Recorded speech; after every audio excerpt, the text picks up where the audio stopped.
Hello viewers, and welcome to a new and exciting program called Ask Positive Connections. Positive Connections is a new and innovative mobile application for people living with HIV. People living with HIV face many difficult challenges, including stigma and discrimination from their loved ones, from family, from society, and it's one of the things that affects their mental health, and it also affects them living their full lives and living to their full potential. Today we are going to be talking about questions that people living with HIV are asking and posing, wanting to get assistance, wanting to get help from their peers and from our organization, Positive Connections. And today joining me are community outreach workers that support people living with HIV in different communities in Harare, who will be helping us to discuss some of the key and topical issues that come up as they do their work. So help me to welcome our community outreach workers that are joining us today. To my right, I have Tanya Radzwa, who's coming from us from Harare, and PK Ambassador, who's been working with adolescents and young people living with HIV for a long period of time. Welcome, Tanya. Thank you. Yes.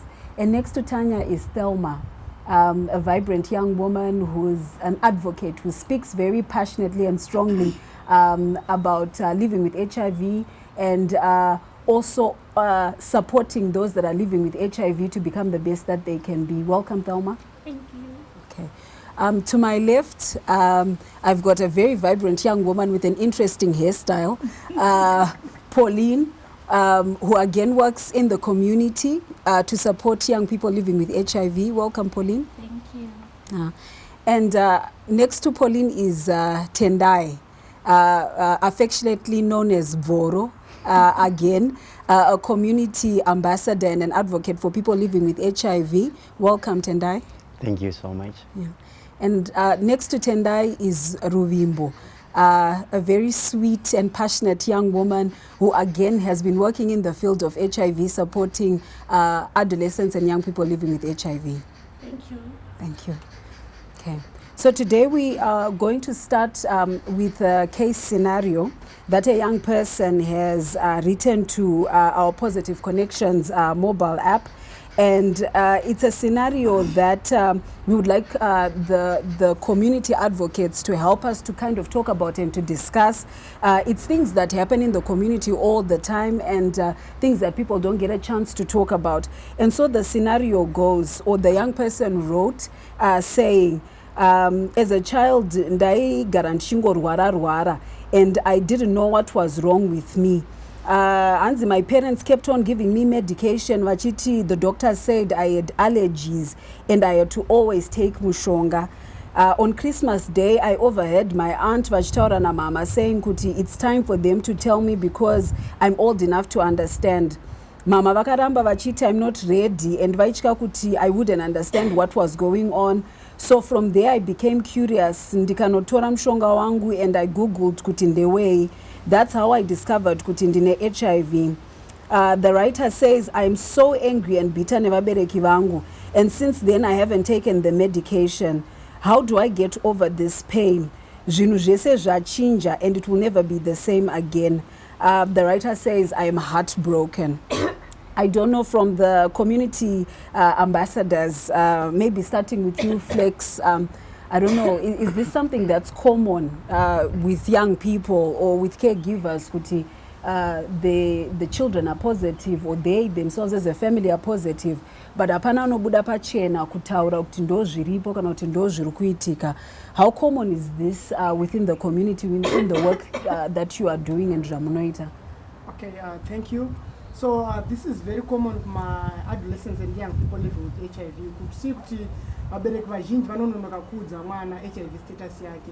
Vachimwaidira most people vanomuudza kuti mapiritsi ari kumwa ndeemusoro.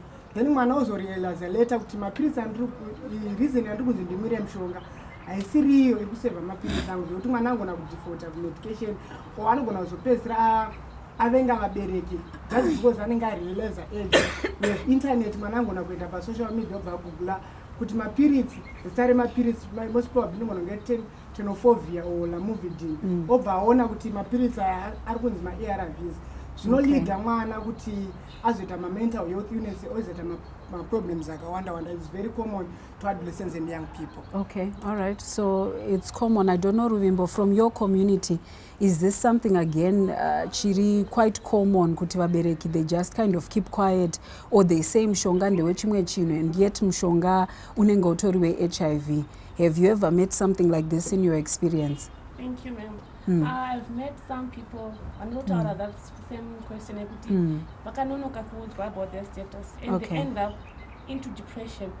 Some of them, they actually have suicidal attempts. They want to end their life because the people they are living with, they didn't tell them the truth. They're just leaving them.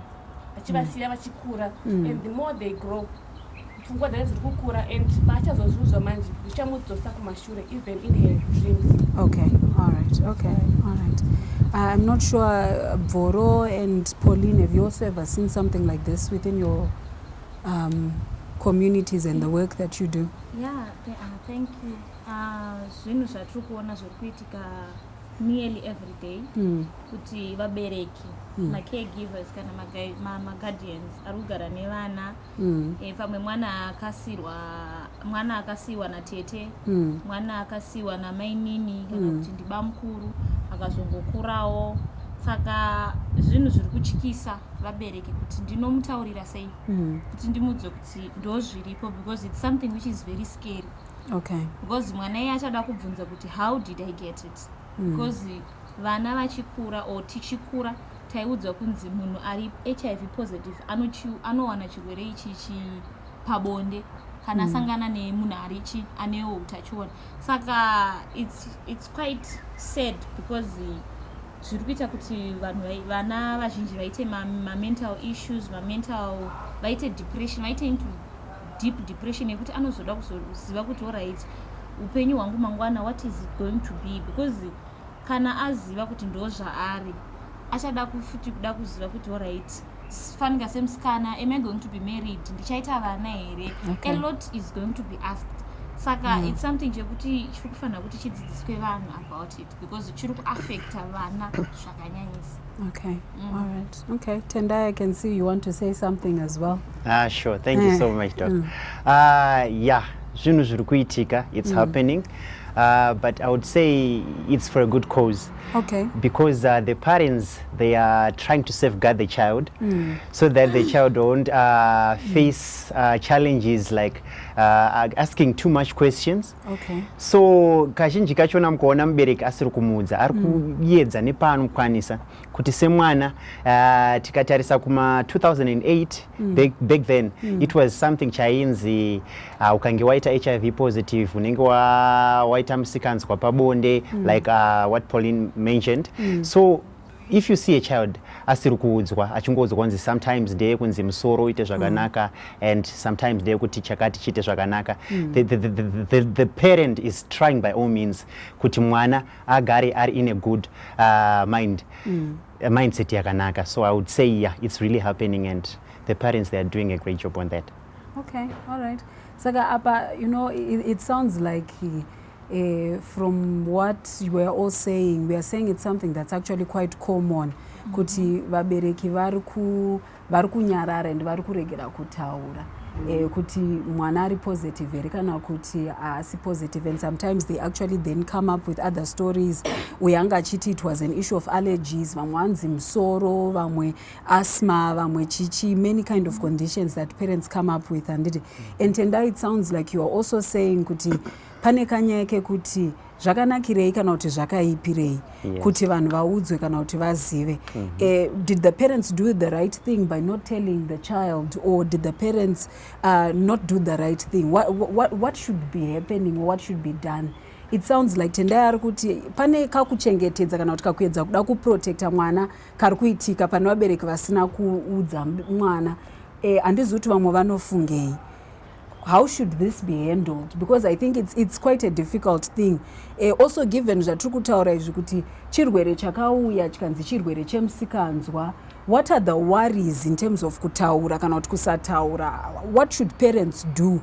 And I'm looking at the experts here now, because ndimi munoshanda community and you are the ones who are talking to young people, you are the ones who are talking to caregivers who've got children who are HIV positive and trying to support them. And what's the right way? How can we look at this? Yes, Thelma. I beg to differ my father there, because I've seen that how the effects of not telling a child about their status is, because most of them now end up in depression, end up in suicidal thoughts and all. So I think that maybe finding a way to tell the child is wiser, because not telling them even when they're young sometimes ends up hurting the child as they grow.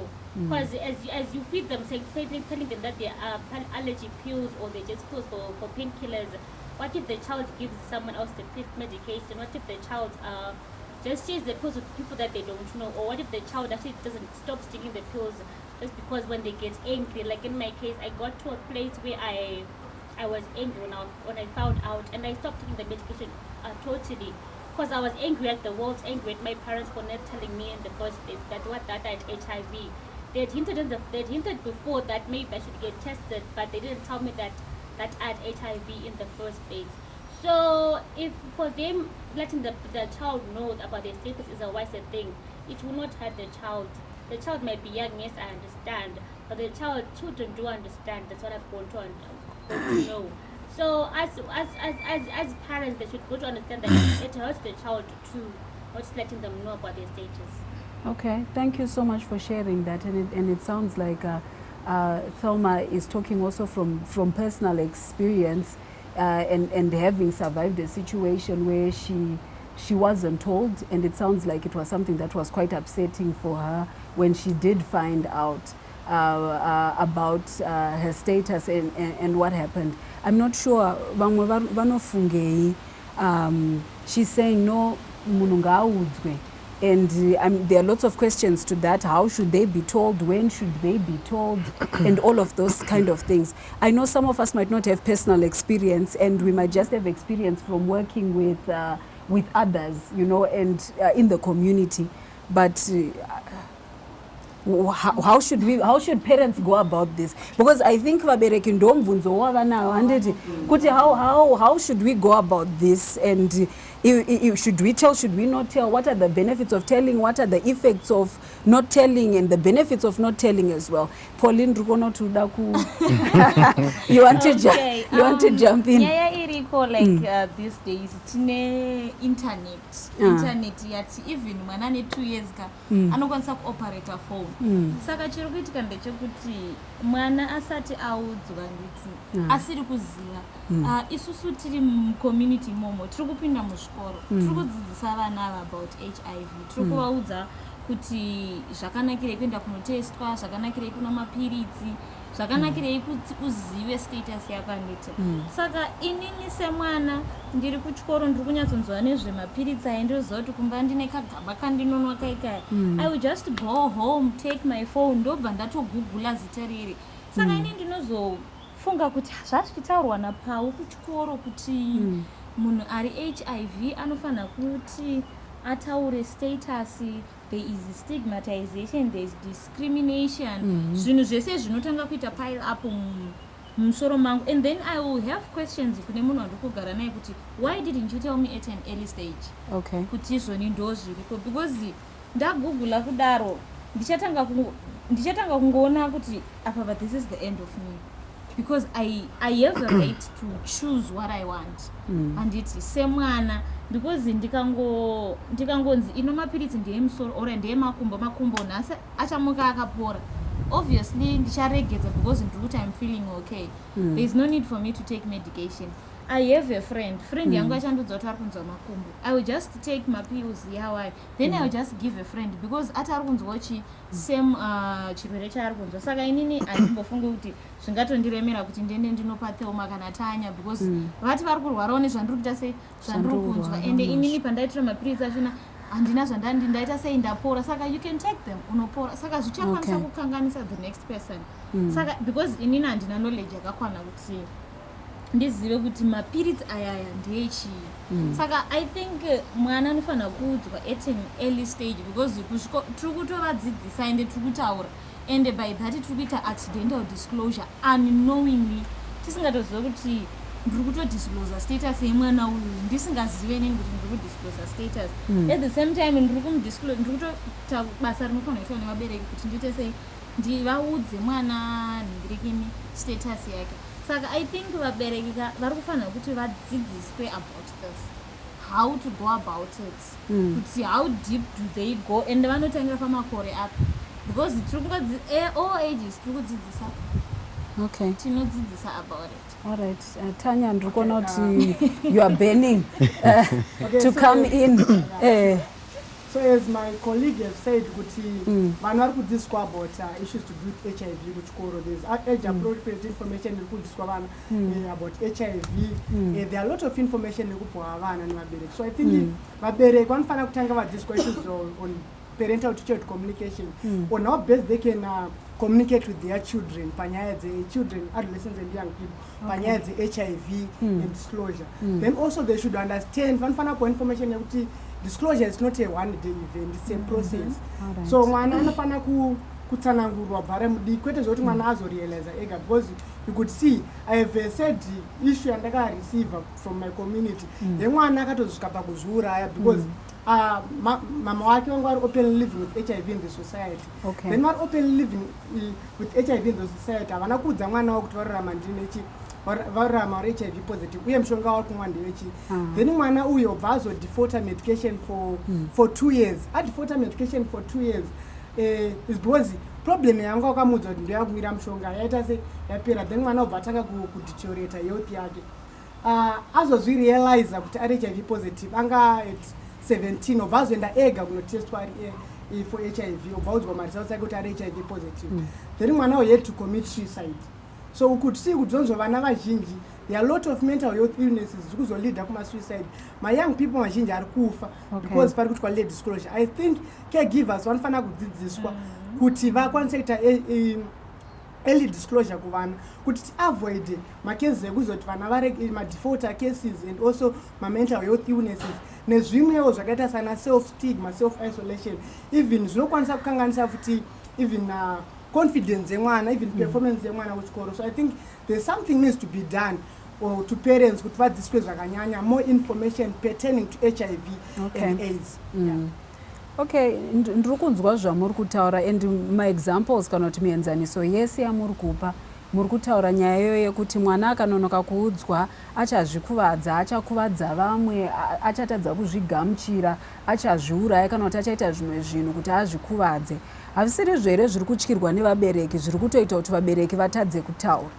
Nokuda kwokuti kana munhu paanozozvinzwa paya obva areacta like that, is it nyaya yekuti anonoka kuudzwa kana kuti inyaya yekuti nyaya yacho yaari kuudzwa ndo yatongomuremera and yava vachingotya kubva kare kuti icharema ari mudiki, icharema pamwe pa 10 15 ipapo handizivi, mati muchataura nezvezera chairo rekuti apa ndo pazvinofanira kutangirwa kutaurwa. Handiti mukati tiri kudzidzisa pese, hazvisiri zvere zviri kutotyisa izvozvo zvacho kuti nyaya iyi yakanyanya kudini, yakanyanya kudzikadzika kana kuti yakanyanyodzamadzama ende mwana wangu haazokwanisa kuzvigamuchira, and kana akatadza kuzvigamuchira zvichireva kuti achazvikuvadza kana kuti achazviuraya. Saka mubereki oti chiri nani ndechipi? Ndikati ndewe asma, ndoti iwe imwa mushonga uyu, ndotogarira bhampa kuti mushonga ngauite sei, ngaunwiwe, and ndochengetedza mwana wangu.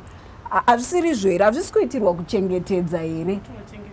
Handizivi ruvimbo ungatiti hazvisi kuitirwa kuchengetedza here apa? Aifunga kuti zviri kuitirwa kuchengetedza mwana. Because mubereki anga achifunga kuti ndikamuudza nhasi anozvitambira here. Kana azvitambira yes, but akasazvitambira ndozodii naye kumwana yakumberi.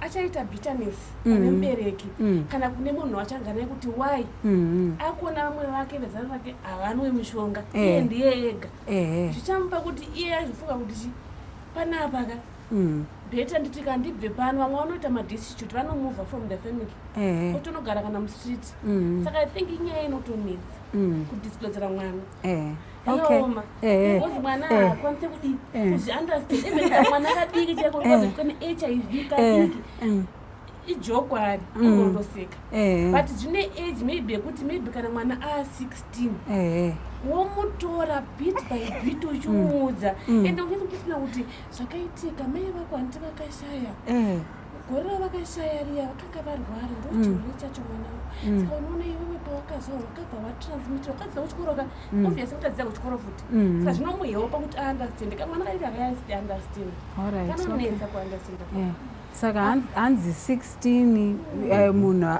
anotorwa uzofambwa naye akunyatsoziva chichapisa ichimirai munhu handei kuna Pauline tozoenda kuna Bhoro inini hangu zvasvitaura naruvimbo I think caregivers vari kufanira kutanga vaaccepta before mwana aaccepta so that kana vakuzotaura nemwana nditika havatyi kuenda kunomuudza because they have to accept the situation yekuti ndo zviripo it's not going to change saka imimi saamai muchiudza inini mwanaka munenge matogamuchira situation kuti that's the situation iripo saka I have to tell my child kuti ndo mararamiro atakuita every day if you don't take these pills you will die or ucharwara anditi that's number 1 number 2 16 years ka atokura 16 years is old now zvototi at 12 years chaiko at 12 years anenge akutotaura even mazita emedication saka maybe as early as 10 or 9 we have to tell these children kuti mapills anonwiwa so because 16 years 16 years anokwanisa kana kutokuudza bhuku rese rematablets anonwiwa saka at 16 tinenge tatononoka 16 tinenge tatononoka maybe at 9 at 8 9 tichivaudzawo nemazwi akareruka maybe tokona kuti une magems anditi aunenge anoita ndoati kuti unwire something chinenge chakareruka kumwana zvichienderana neage zvokuzoti pa16 paunozomudza kuti HIV positive anokwanisa kuzvigamuchira saka I think at an early stages 9 unokwanisa kana kumudza nemamwe unongoshandisa vocabulary inenge yakarerukira kuchi yekuti mwana anonzwisisa because 16 tanono Bhoro wangochida kuti panyaya iyi alright ndandanzwa nekutya zvesho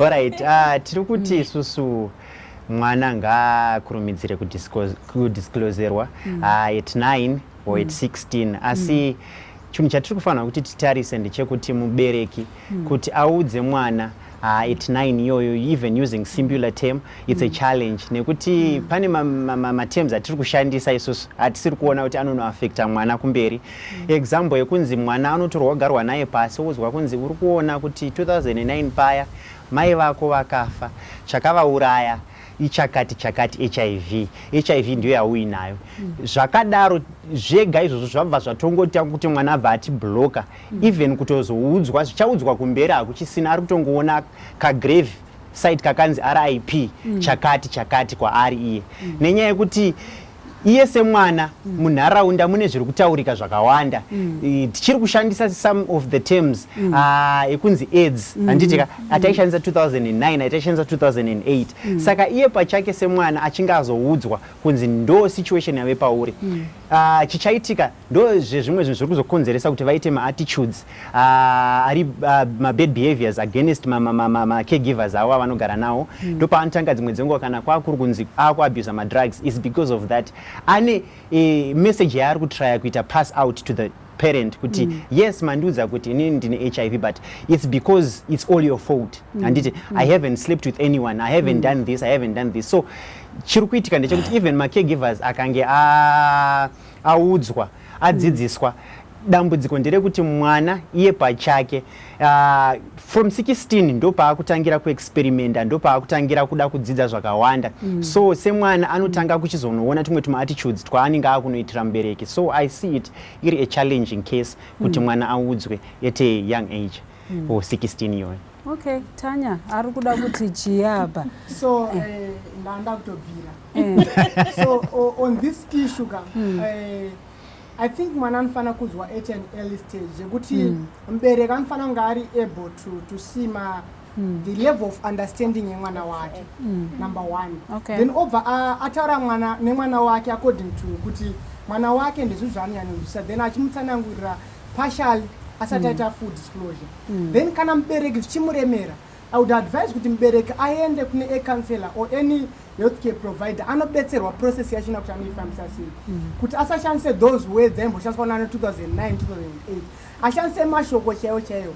Then also mubereki anofana kunzwisisa kana mwana achinge audzwa pa-early stage, you could see kuti anokurumbidza kupinda muma-psychosocial support groups anenge ari available, zvekuti haasari achingorarama mukoma, because mwana asiri kuziva HIV status yake, haakwanise kuenda kusupport group kune vamwe vana vari kurarama nesame situation yakuti yaari kurarama.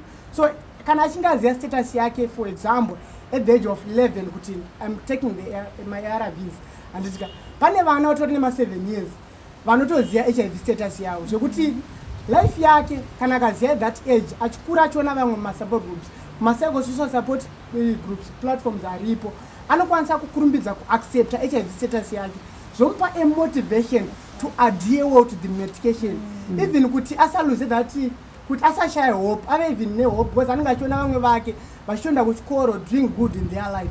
So I think mwana anofana kuzwa at an early stage, so that akurumbidze futi kupinda ma-psychosocial support platforms aripo, so that akwanise kuona vamwe vana and zvichimupa hope and even accepting HIV status yake achienda kumberi. I'm sure that will be good. Okay. Handizitawo mapango achida kutsinidzira here kana kuti zvataurwa zvose. Yeah, I also think it's wise because tikamboda kuzvifunga kusvika rini tichizvivanza kuti mwana ane HIV, kusvika rini tichingoti chika haachiri mudiki, haangosisa anozozvikuwadza, the time yekuti atozozviwana iye ega azozvikuwadza manje ndopo unozoona kuti mwana anenge akuzviuraya nekuti anozoti tikabva ega iye, which is bad. As much as we can as parents, patinoona kuti mwana wedu tazodzidzisa mwana wedu tamuziva kuti okay, our child is now mature, our child can now understand, let us just let us sit down with the child towana kana ari counselor, kana ari caregiver, kana ari nurse, tugara nemwana pasi tomupa kana tichikwanisa kutaura nemumwe munhu mukuru watinoziva kuti chanotibatsira in that issue yekuudza mwana pa their status.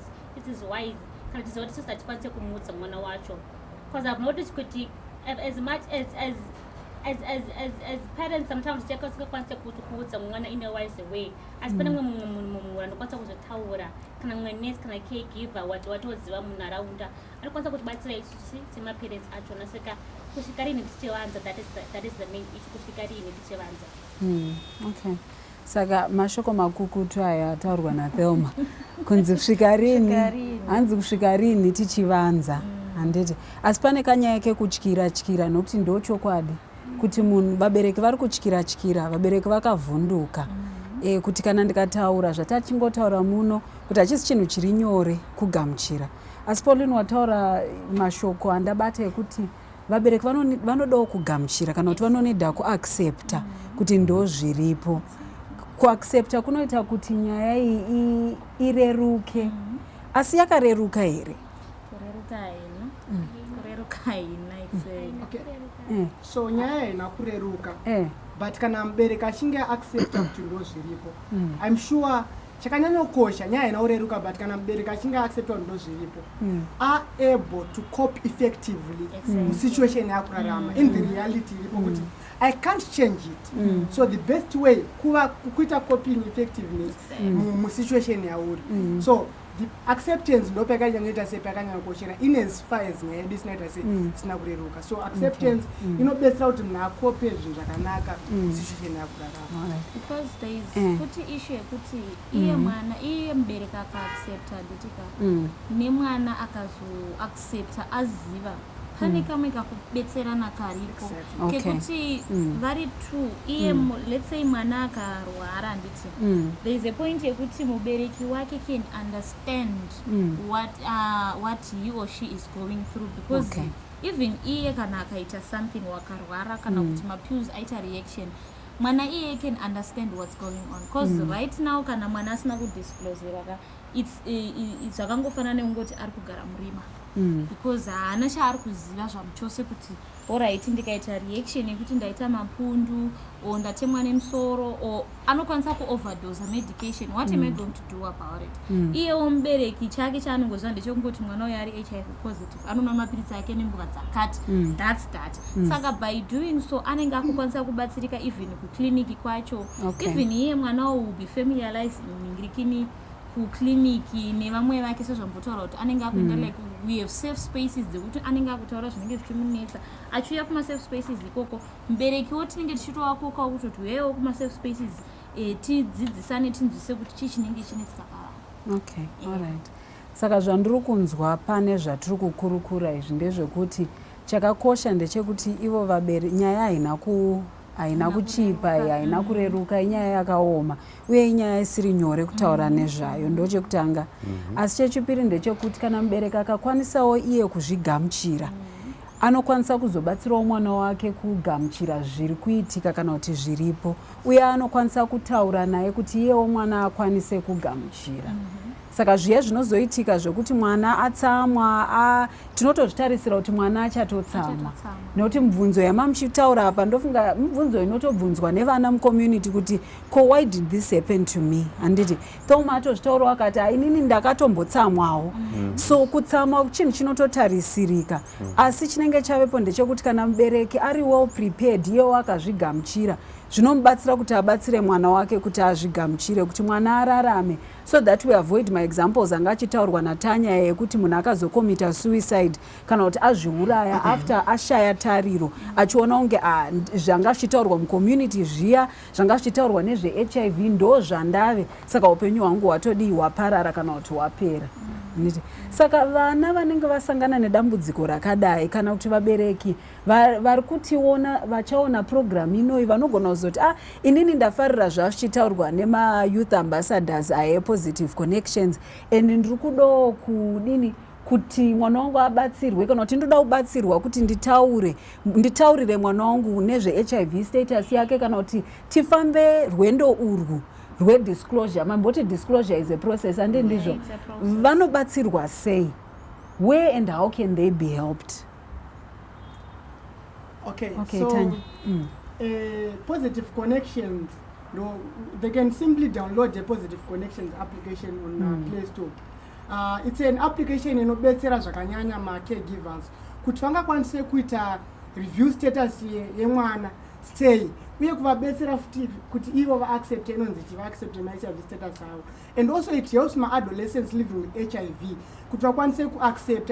We have ma-topics akaita se akawanda ari ipapo, so you simply download the application Positive Connections, then you go pane ma-folders ema-caregivers vari kuchengeta vana HIV positive, and also specifically for adolescents and young people. So there's a lot of information that will help my caregivers to kuvabetsera panyaya disclosure, and even not just disclosure but even my issues a positive living specifically for people living with HIV. Okay, kumwe kwavangabatsirwe zvakare kana mumwe angada kuwedzera kuti vabereki vangabatsirikana sei or young people vangabatsirikana sei if they are facing this challenge? Okay, there's also a Positive Connections. Iri kuita video screenings, and these video screenings, they are also coming soon kuma communities kwedu kwatinenge tiri in the comfort yekuti uri kurarama uine utachiona une ma-questions akawanda awinawo ausikunzwisisa kuti what can I do or who can I tell. Positive Connection is the best friend that you can talk to, and ine ma-answers ese, even if uri kuziya kuti you are still HIV positive but une drug problem yawinayo, drug addiction yawinayo, still it caters for everyone as Positive Connections. Okay. Apa munenge muri kutaura zvechimanje manje wati Pauline? Okay, Positive Connections also inenge ichazonge ine ma-community hubs, ndo ati in a simpler term tinoti ma-safe spaces ekuti you can come, we will be talking about different topics dzinenge itaurika mucommunity, ingava iyo nyaya yedisclosure, ingava yedrug abuse, ingava tine ma-young mothers who are also living positively, tine ma-young fathers who are also living positively, vanenge vada kuziva about PMTCT, then nyaya dzema-reinfections and all. Saka we will be meeting in person, community hubs in all our communities. Okay. All right. Yes. So you can also get counseling services by Positive Connections. If you feel panning heads or it might be adherence, any kind of issues you some adolescents and young people. Once I send a message which tell a problem, then there are counselors that are readily available to assist you according to situation. And whether say you can even get a call or then you get a counseling session.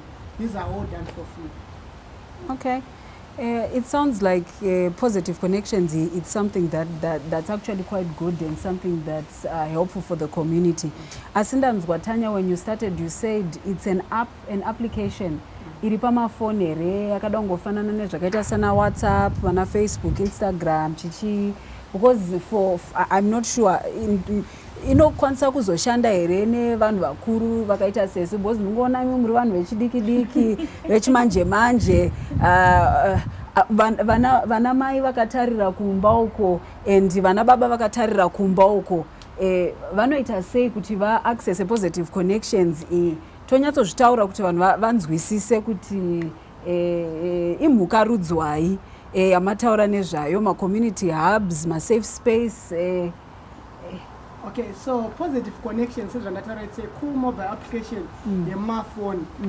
So it's an application put in a side adolescents and young people, infected and affected young people, so that panema topics like wanda pertaining to adolescents and young people. Then we also have side caregivers and parents, so they can also get more information on how best they can take care kunevana varikura HIV positive, or even to have an understanding panyaya HIV and even my caregivers. So my caregivers, parents, caregivers, and even my young people, you can also download the application per Play Store and access the information in the application.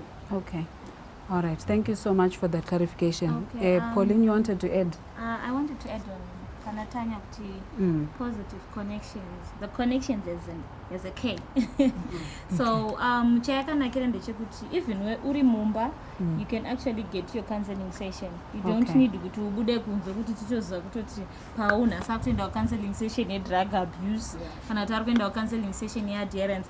So unokwanisa kunge uri mumba, free time yako, if you need to talk to anyone, wakutanga kutotaura nacounselor, pamwe relationship advice, pamwe uruda kubvunza nezve condom use, pamwe uruda kubvunza nezve reinfection, a lot you can ask anything ipapo, and then you can get help. Uri mumba, uri mubhazi chaimo unenge uchitotaura nacounselor, uchitopuwa utori musession yako iyoyo uchitoita sei uchitobatsirika. I think that's it. All right. So are you saying that this is something that's actually working right now?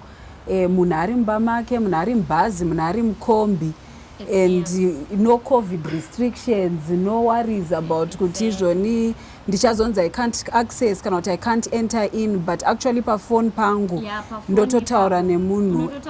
And there are also ma groups ekuti since pachine ma lockdown restrictions and it ma community hubs tichazomaita kana mama restrictions achinga aitwawo adzikiswa, saka tinokwanisa futi kuita magroups muPK imomo, tose zvatakaita kudai, so ote titori muPK tichitaura about all ma stories tinenge tichisangana nawo, mamwe ma scenarios tichisangana nawo, mamwe wanenge ari ma personal experiences, vanogona kubvunza kuti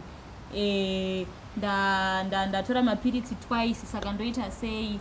Vanogona even nyaya iyi yatatichitara nezvayo yekuti mubereki chaiye anenge achida kunzwisisa kuti umwe mubereki akazviita sei kuti audze mwana wake nezvekuti ari kunwa matablets. Saka munotori nemagroups, and then confidentiality is 100%. And it saka munhu anenge asingatombozive kuti izvoni tiri kutaura nenyaya dzei, because zvezvingori iwewe nakansela wako muri tu imomo. Okay, so nyaya HIV is something that has had a lot of stigma, a lot of discrimination, and I remember you all saying mu community mune muchitaurwa zvinhu zvakawanda kuti vanhu vari HIV positive vakaita musikanzwa kana kuti pane zvavakaita zvakakonzeresa kuti vazonge vane condition iyoyi kana kuti vari positive handiti. Saka safety kana kuti security yeapplication iyi yakamira sei? Nekuda kwokuti kana munhu ari positive agara ari kutotya kudhara kuti vanhu vachadini vachandiziva paachajoina kana kuti paachaloga ini anenge akachengetedzeka here kana kuti information yake inenge yakachengetedzeka here kana kuti ndozvezvo zvokuti unozongoona wazara pasocial media kuti mamboona here mastories. All right. Okay. In terms of security, positive connections application application yekuti uchipedza kuidownloada wainstalla mufoni mako what you do first kuti uite login ichakubvunza madetails ako auri kubvunza auri kushandisa ari kungozikanwa chete naprograma chete hakuna mumwe munhu anomaziva hakuna mumwe munhu anokwanisa kumaona and there is a password that you have to be using kuti ukwanise kudini kuaccessa application iyoyo. Uchinge wapinda mukati you won't be using your name kana usiri kuda kuti tizive your name, you can use a pseudonym rauda kudini rauda kushandisa for confidentiality purpose and for security purpose. So saka pseudonym tendai usati waenderera mberi ndo zita rakaita sei nickname here zita ramadunhurirwa here chisudo mungatikuwadza nemavhoko. Alright, ayo magonesa ipapo chiremba.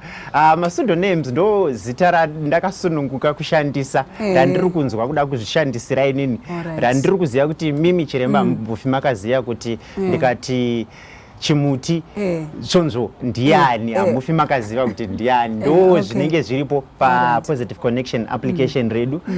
Uchinge wapedza kuishandisa wapedza macounseling sessions ako you are free kuita log out and haisi kunetsa kupinda you can come back using the same password yawashandisa iyoyo wobva wadzokerako kune masessions ako every day uchidaro and 100% safe on that.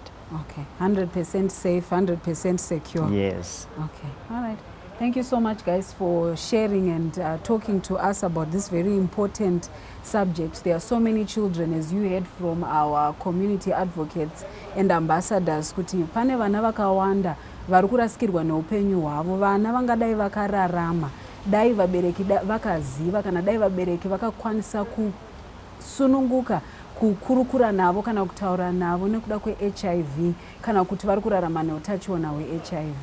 Saka makasununguka kutiridzira runhare panhamba dzinoti 0771651429 kana muchinge muchida kubatsirwa nesu kana kutsvaga our positive connections hendo paFacebook, paTwitter, paInstagram motinyorera and maybe you might have questions or you might have concerns that you might want for us to discuss again in this program and in this show so that our youth advocates can also think about and give experience yavakaona by working with other young people, by working with people living with HIV so that dambudziko renyu ramunenge muinaro kumba rinogona kubatsirwa.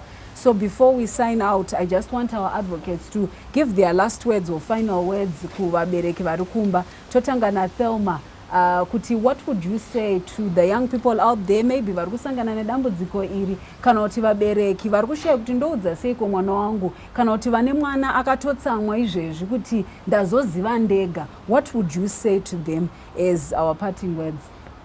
I'd like to say to the child that just found out about the status today that the word of God, that it is like that finding out about HIV is not the end of the world, and to that parent that they should also find an amicable way to mend their way to be able to communicate with their child.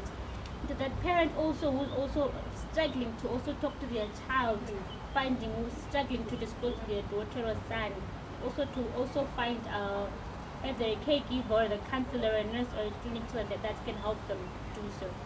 That's why it's not the end of the world to do that. HIV is not the end of the world. Thank you, Thelma. Tanya, what would you say? My last words to the viewers is we all need to live today with the future in mind. No matter you are HIV positive or you are HIV negative, and also to the caregivers, ngatiudzei vana ma-HIV status avo nguva iripo that tinokwanisa kuredusa mukana wekuti vana vazozviuraya, vana vazofunganya zvakanyanya, or even to blame you sema-caregivers. And also to those who are living with HIV, you need to accept your HIV status so that you cope effectively in the society full of stigma and discrimination. Thank you. Okay, thanks Tanya for that. Pauline, what would you say? Okay, my last 12 yours. Kuvabereki vari kunetsekana kutaurira vana vavo uyai mubatsirwe, musagumirwe muri kudzimba, kuti vana vabatsirwe because ndo mapresidenti yamangwana nemaminista edu iyawo. So kuti tidzikise masuicidal attempts, masuicidal mission anenge achiitwa nevana because havasi kuziva mastatuses avo, come and get help imimi ma-caregivers before we help our children, so that we understand what these children are going through.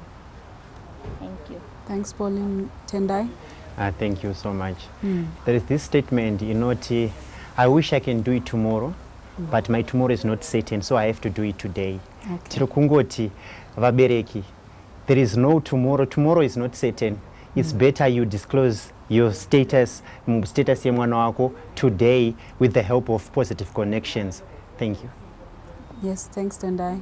My last remarks will be to the parents, they should just tell the kids nguva ichiripo kuti mwana paanozokura anokura ari murutini yake iyo yaakaudzwa uri mwana mudiki, because akazoudzwa ati kurei maybe anozomubreaka that routine yekunomupirisa nezvakanaka.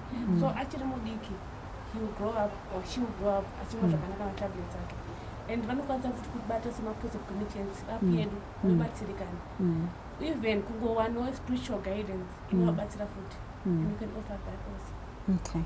Thank you so much, team, for all the insightful and powerful messages. We hope our viewers, our parents, children, guardians that are living with people that are infected or affected with HIV, they have heard the wise words from our community advocates, and will reach out to Positive Connections, reach out to healthcare workers, healthcare facilities, kuti ivo nemhuri nevana vavo vabatsirikane, tichengetedze ramangwana redu nerevana vedu.